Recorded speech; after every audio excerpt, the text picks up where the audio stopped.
the level of owning that I had a choice about who to fall in love with.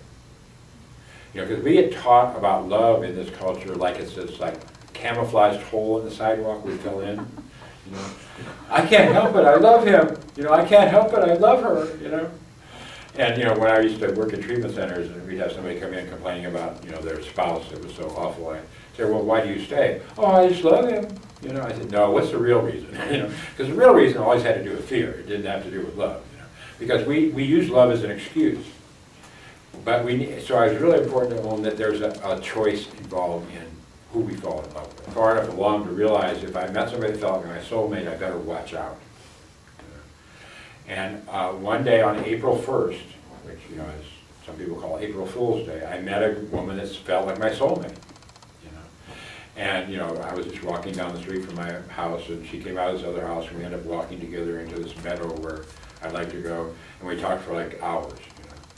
And it was just like, you know, I got back home that night, I said, this person feels like my soulmate, you know, she just feels like it. It's too familiar, there's something wrong here, you know. I need to pay attention. Because what happens is we have this like desperately needy, desperately lonely age of the inner child that wants the relationship so bad that we ignore all the red lights and warning signs, and we focus on the good parts and ignore all the bad parts.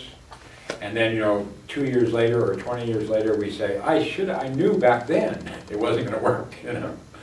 And so I needed to pay attention and realize, okay, this person is probably unfamiliar, you know, unavailable in my familiar pattern. But what I don't want to run away, because that's just going to the other extreme. So what I did is I said, I'm going to choose to explore this connection with her, but I'm going to do it differently this time, and I'm going to take responsibility for my choices and for my feelings.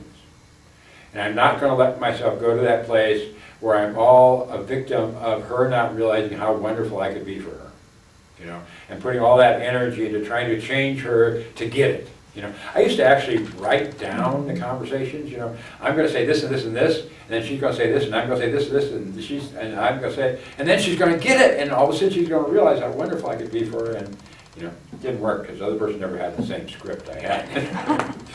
But what I did, you know, was really wonderful time to explore a relationship in the middle ground instead of running away, or except one of the ways I've described it is like if love is a swimming pool over here.